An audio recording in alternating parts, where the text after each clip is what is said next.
À l'approche des fêtes de fin d'année, le trafic à l'intérieur des grandes villes du Bénin est beaucoup plus bondé. Les conducteurs de taxis civils et autres usagers vivent le martyre en raison des embouteillages. Monstres qui s'observent.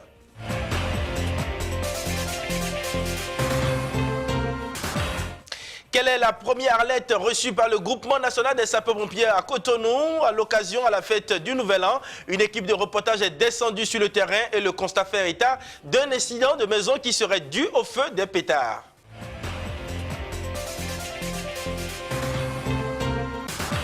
Les acteurs de la route possèdent des droits et des devoirs vis-à-vis de la société. On en parle dans ce journal de la nuit.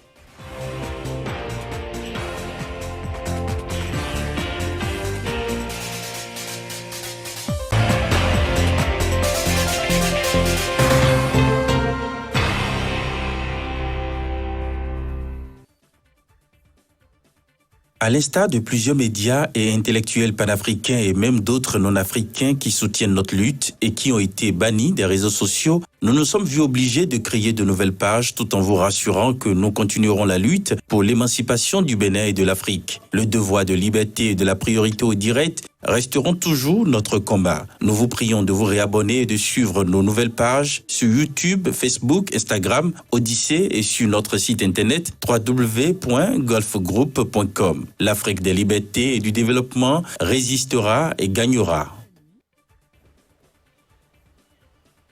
Mesdames, Messieurs, bonsoir et bienvenue à cette édition de la nuit sur GovTV Africa. Nous sommes aujourd'hui le lundi 2 janvier 2023 et tout le plaisir est pour moi de vous présenter désormais cette édition de la nuit.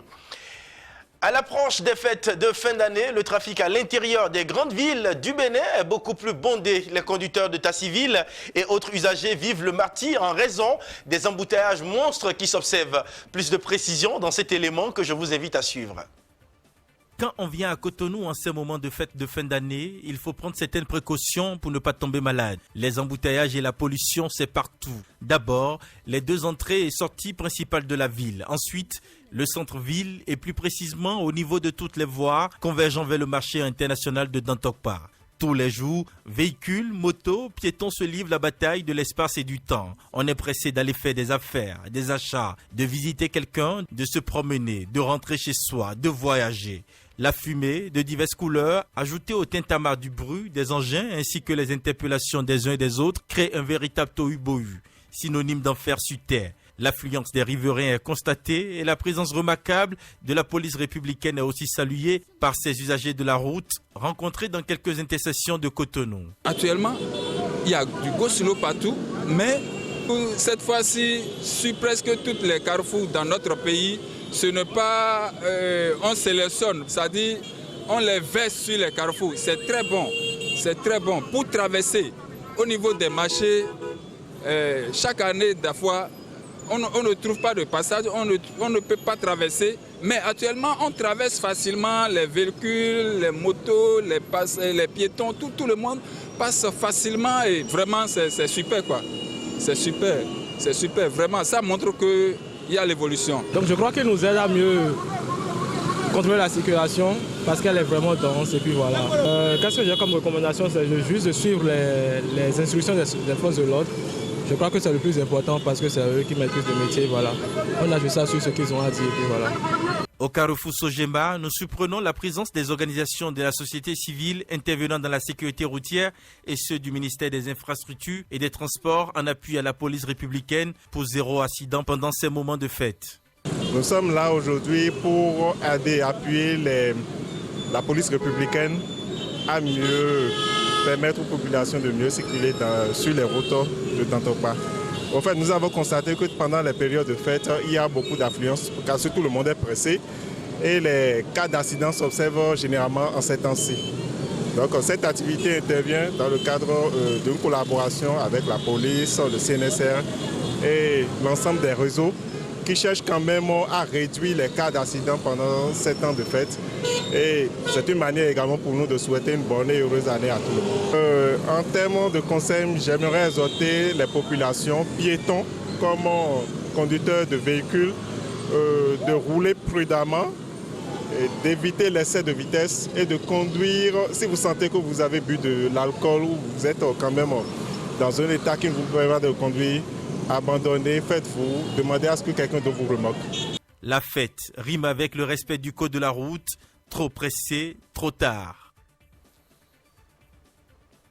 Mesdames, Messieurs, ce journal se poursuit. Quelle est la première alerte reçue par le groupement national des sapeurs-pompiers de Cotonou? Mesdames et Messieurs, à l'occasion de la fête du Nouvel An, une équipe de reportage est descendue sur le terrain et le constat fait état d'un incendie de maison qui serait dû au feu des pétards projetés sur le toit des escaliers qui protégeaient donc un groupe électrogène hors d'usage. Voici donc le reportage que nous vous invitons à suivre.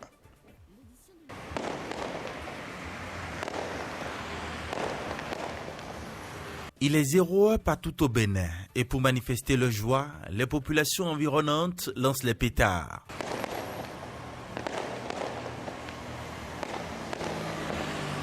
Nous nous rendons à la base du groupement national des sapeurs-pompiers du Bénin, situé non loin de l'église Saint-Jean de Cotonou, pour connaître le nombre d'interventions qui sera exécutées par les soldats du feu. La sirène du groupement des sapeurs-pompiers retentit.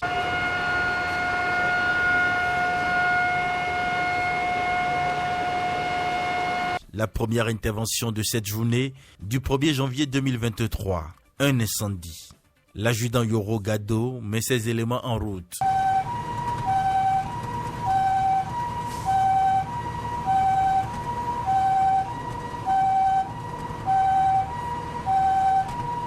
Destination Fignon, dans l'arrondissement de Godomain, commune d'Abomey-Calavi. Après quelques détours à cause de l'impraticabilité de la voie, nous voici au domicile du sieur Kounou Florent.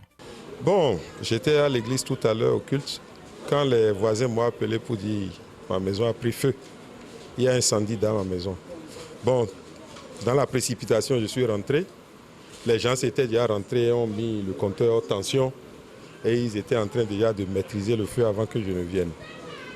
Donc à mon arrivée, j'avais pris peur quand même. À mon arrivée, j'ai pensé que c'est le riz. Mais j'ai ouvert la porte, il n'y avait rien au riz. C'est la cage d'escalier seule qui a pris feu. Et comment ça peut arriver alors qu'il n'y a rien qui puisse quand même prendre feu là? Donc je me suis... Bon, j'ai fait une devinette, je vais dire, ou une supposition. C'est tellement que quelqu'un a lancé un pétard quelque part qui est tombé sur la toiture et ça a pris feu. Bon, entre-temps, il y avait un groupe dans la cage d'escalier qu'on n'utilisait plus. Certainement, le feu est tombé sur le groupe et c'est ça qui a attisé plus le feu, quoi. Bon, c'est ce que j'ai pu constater pour l'instant, en attendant de continuer mes investigations. Bon, évidemment, ce n'est pas moi qui les ai appelés. Je ne sais à quel moment ils ont été appelés, mais moi, je suis arrivé quelques 15 minutes après, ils sont arrivés. Et il faut dire que le coin aussi est un peu reculé. C'est normal, il faut un déplacement. Ils ont été prompts quand même, mais je remercie la population, les voisins, qui ont fait diligence et qui ont pu déjà maîtriser le feu avant qu'ils ne viennent. L'homme exhorte les autorités à continuer la sensibilisation et pourquoi pas passer à la répression. En termes de recommandations, on l'a toujours dit, mais malheureusement, ça ne prend pas. Parce que je ne sais pas comment ces pétards rentrent, on ne sait pas. Il faut toujours sensibiliser les gens pour que ces genres de choses ne soient plus utilisées. Parce que le danger qui est arrivé, si moi j'étais très loin, c'est que ça pouvait embraser toute la maison. Et là, ce n'est pas bien. Donc je demande aux gens de vraiment ne plus acheter ces genres de choses aux enfants et aux enfants même de ne plus en faire usage parce que ça cause trop de dégâts. Malgré la conduite en vue de respecter le credo du pompier, sauver ou périr, l'adjudant Yoro et son équipe n'ont que constaté. Il salue l'esprit d'entraide de la population. Donc à 047, on a été alerté pour un feu d'habitation à Godomain-Fillon. Donc une fois sur le lieu, il s'agit d'un appartement et le feu concernait exclusivement la cage d'escalier. Donc le feu a été maîtrisé, éteint par la population avant l'arrivée des secours. Donc c'était une alerte motivée. Jusqu'à 4 heures où nous prenons départ de la base du groupement national des sapeurs-pompiers, aucun cas d'accident de la voie publique n'a été enregistré. Mesdames, Messieurs, les acteurs de la route possèdent donc des droits et des devoirs vis-à-vis de la société. Ces droits déclinés en obligations sont rappelés donc dans le reportage que je vous invite à suivre. Non, les devoirs du conducteur, c'est de se mettre à jour vis-à-vis des fixes de l'État, c'est de se comporter bien au volant, éviter l'alcoolisme, éviter le tabagisme et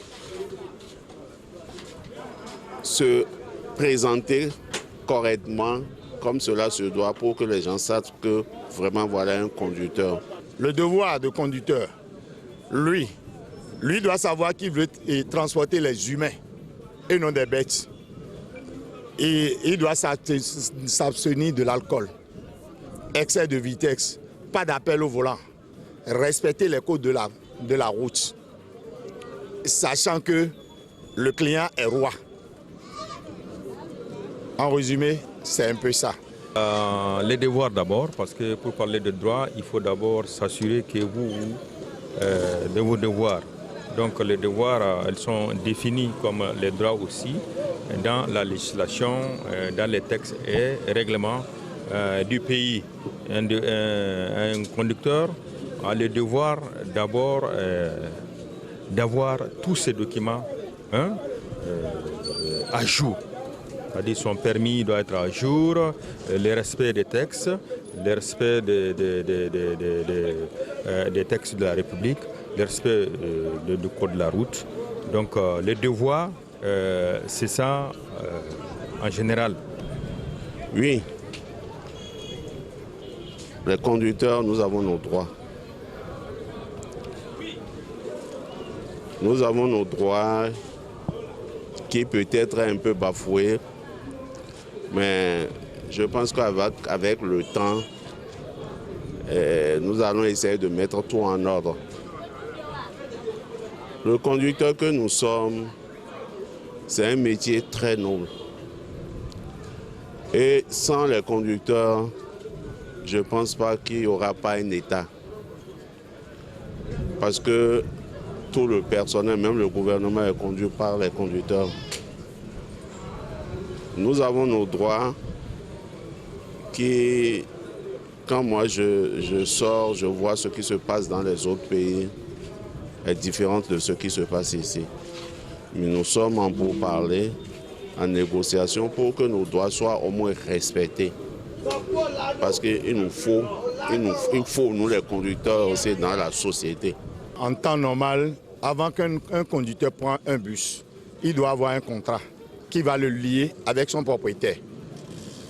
Ça fait partie de ses droits. Bon. Et pour surtout le transport en commun, il doit avoir un local où le conducteur doit dormir. Le conducteur ne va pas dormir dans des soutes. Il doit avoir une prise en charge, santé et confort. Mais maintenant, les droits, c'est là où nous avons des sérieux problèmes. Les droits des travailleurs du transport, en général, sont, comme je vous ai dit, aussi dans les textes de la République. À savoir d'abord la convention collective interprofessionnelle, tout est défini. Donc maintenant, c'est dans l'application de ces droits que nous avons des sérieux problèmes, soit avec le gouvernement, soit avec le patronat.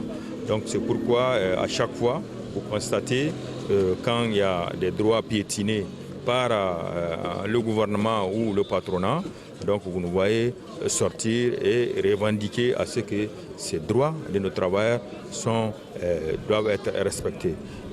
Par exemple, pour employer ou recruter un chauffeur, il faut nécessairement faire un contrat de travail en bonne et due forme, comme le dit la législation.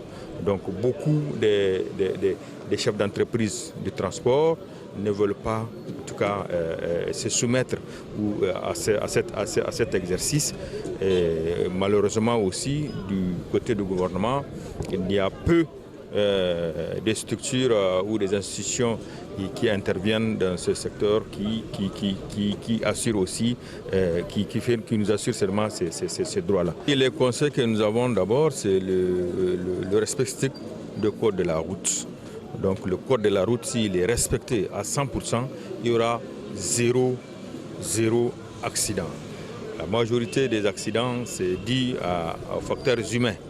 Donc souvent nous sommes à la fin d'année, les gens vont faire la fête, prendre des trucs et ne respecter rien. Donc ce qu'on dit, il faut que quand vous n'êtes pas en mesure de conduire, ne conduisez pas. Vraiment, voilà le conseil que nous donnons et nous souhaitons une bonne fête à tous les transporteurs du Bénin. Maintenant, à l'orée de la veille de la fête, j'exhorte tous les conducteurs, que ce soit conducteurs d'autocar, conducteurs poids lourds, de respecter les codes de la route. Arriver à l'agglomération, respecter les 50 et 60. De ne pas prendre l'alcool au volant. Parce que la vie humaine est chère. On ne sait pas qui serait président demain. Et si on les tue, là, avec ça, il aura zéro accident. C'est un conseil que nous prodigeons à chaque moment à nos conducteurs. Parce qu'il faut zéro accident, c'est un souhait. Ce n'est pas possible, mais c'est un souhait. Un conducteur qui se meurt au volant, qui sait qui détient la vie de plusieurs personnalités, doit être conscient. Et la conscience, manque de conscience nous gêne, nous amène avec des accidents bêtes. Éviter les vitesses. L'excès de vitesse, ça dérange. L'excès de vitesse, ça nuit. Éviter de prendre de l'alcool. Quand tu es sous l'effet de l'alcool, on cause beaucoup de dégâts. La cigarette, c'est des choses qu'il faut éviter. Donc si nous, en tant que conducteurs, nous respectons ces droits, ces choses, je pense qu'il y aura moins d'accidents. Mesdames, Messieurs, les déplacés qui ont fui les affrontements entre les rebelles du M23 et les forces loyalistes de la RDC restent sans espoir de passer des moments festifs avec leur famille comme ils le faisaient entre-temps lorsqu'ils étaient donc dans leur village. Plus de 100 000 ménages dispersés dans les différents camps du territoire de Niarago à une dizaine de kilomètres de Goma attendent donc le retour de la paix. Amani Biungama est déplacé depuis 3 mois dans les camps de Kanyaruchinya. Il a fui Kibumba dans le territoire de Nyiragongo avec ses 3 enfants et sa femme. Sans aide, il se bat chaque jour pour nourrir sa famille. À l'approche du réveillon des Nouvel An, il n'a aucun espoir de fêter à grande pompe comme il a toujours fait. Son rêve est de voir le retour de la paix. Avant d'être déplacé, j'avais l'habitude de rendre les enfants heureux pendant les festivités et cela me rendait heureux. Je leur achetais des vêtements et de la bonne nourriture à leur goût. Maintenant que nous sommes déplacés, il sera très difficile de faire la fête parce que nous n'avons pas d'argent, nous n'avons pas d'aide. J'espère que la paix reviendra et que nous pourrons bientôt faire la fête chez nous.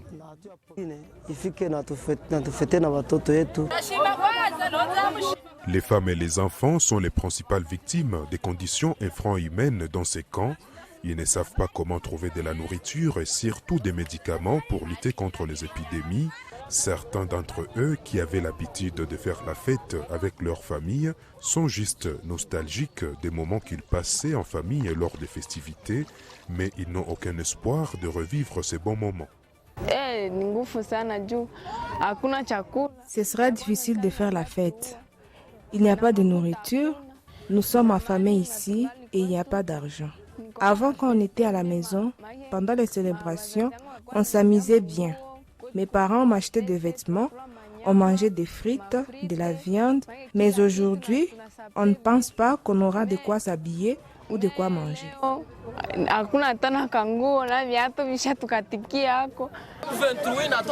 Sendougou Kassera est l'un des responsables du camp. Pour lui, seul le retour de la paix peut satisfaire le déplacé car il leur permettra de retrouver leur vie d'avant. Nous avons oublié les festivités parce que nous avons d'abord faim. En tout cas, nous souffrons depuis plusieurs mois. Nous demandons aux autorités de rétablir la paix et que nous rentrions chez nous. Le 25 décembre, certaines organisations humanitaires ont fait la fête avec une partie des déplacés du camp, mais malgré leur volonté de leur donner les sourires, beaucoup de déplacés n'ont pas été servis.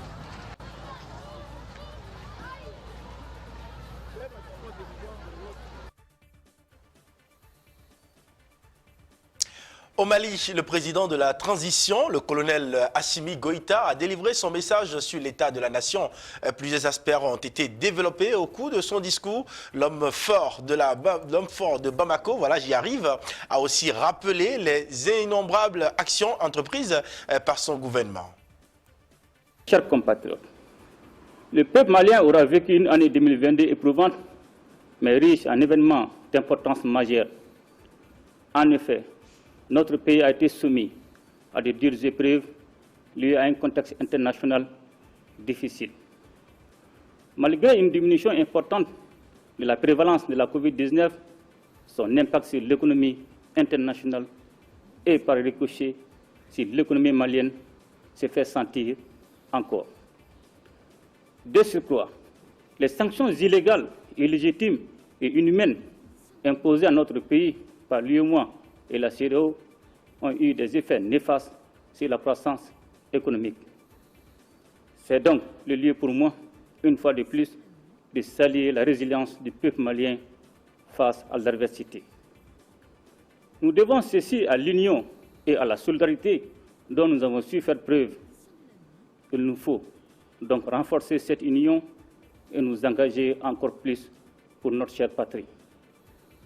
Pour ce faire, nous avons décidé d'instituer le 14 janvier comme journée nationale de la souveraineté retrouvée, en souvenir de la grande mobilisation contre les sanctions illégales, illégitimes et inhumaines de la CEDEAO et de l'UEMOA. À l'instar de plusieurs médias et intellectuels panafricains et même d'autres non-africains qui soutiennent notre lutte et qui ont été bannis des réseaux sociaux, nous nous sommes vus obligés de créer de nouvelles pages tout en vous rassurant que nous continuerons la lutte pour l'émancipation du Bénin et de l'Afrique. Le devoir de liberté et de la priorité au direct resteront toujours notre combat. Nous vous prions de vous réabonner et de suivre nos nouvelles pages sur YouTube, Facebook, Instagram, Odyssée et sur notre site internet www.golfgroup.com. L'Afrique des libertés et du développement résistera et gagnera. Mesdames, Messieurs, la plus grande gloire n'est pas de ne jamais tomber, mais de se relever à chaque chute, a dit Nelson Mandela. Et c'est sur cette citation que je vous souhaite donc de passer une excellente soirée en notre compagnie. L'actualité reste donc en continu sur GovTV Africa. Bonne nuit à vous.